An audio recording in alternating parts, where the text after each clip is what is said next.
What happened to ship customization in Star Citizen? If you remember, a while back ago, changing components to find the best shields or the best weapons was actually a part of the Star Citizen experience and was a great way to encourage players to shop around the verse for components that would suit them best.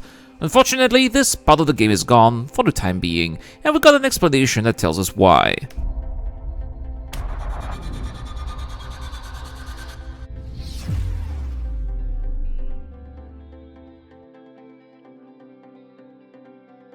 Hey everyone and welcome back to the channel, it's the Eradicator, and today we will go over a clarification made by YogiClat, senior gameplay programmer at Cloud Imperial Games, and a frequent poster on Spectrum. Shout out to him, by the way, for truly staying in touch with the community. I find this absolutely awesome, and I have the utmost admiration for the man for doing this on top of his time working for the creation of the game.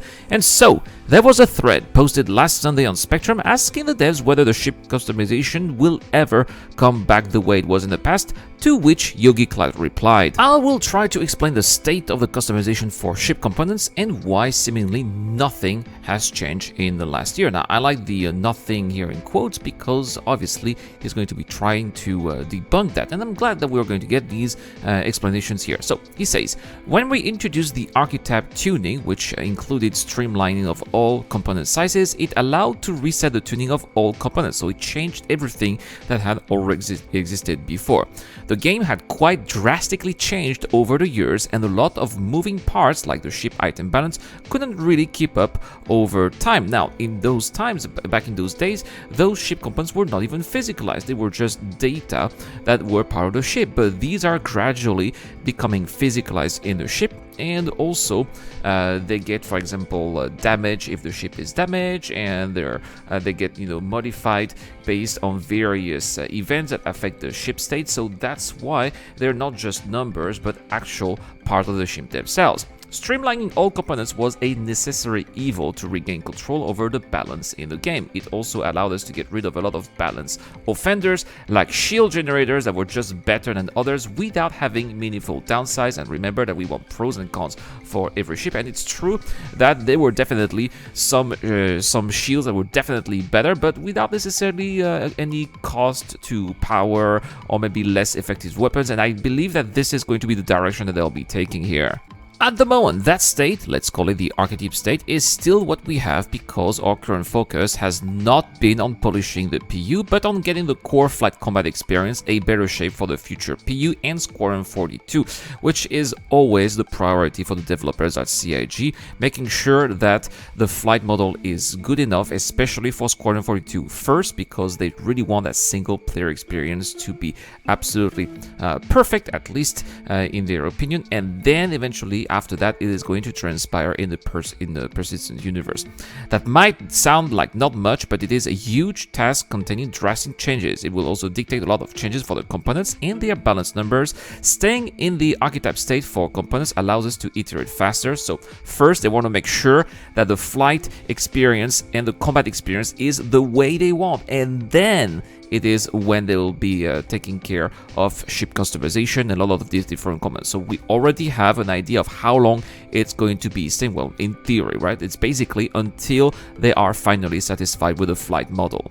YogiClat then continues with a simplified recent example here. He says that we are trying out variation combat gameplay where the power triangle assignment has less effect on the shield radiation, but acts stronger on resistance to minimize the need for macro adjusting during combat.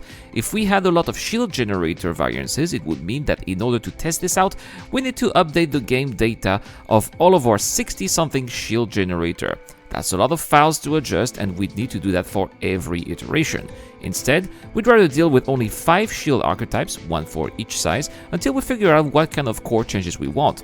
Creating variations is a follow-up task, which should be done once we're happy with the core gameplay loop. So that is here a very clear example as of why right now we do not have customizations, because he's just giving us here a very clear example of the kind of different testing that they're doing with the different combat gameplay in Star Citizen right now, which totally makes sense because then it's gonna just create a lot of different tasks and lots of different jobs for a developer's team that really don't need to be working on those pointless tasks that are going to be outdone anyway with the next iteration. So it makes sense that they are going to be keeping this here for the end. Now, this was an example for shields. He also gives us an example for weapons here. They say that they've known for a while that what kind of properties they want the vehicle weapons to have. For example, they have a big Excel sheet that lists which weapons is supposedly to be good against X, Y, or Z.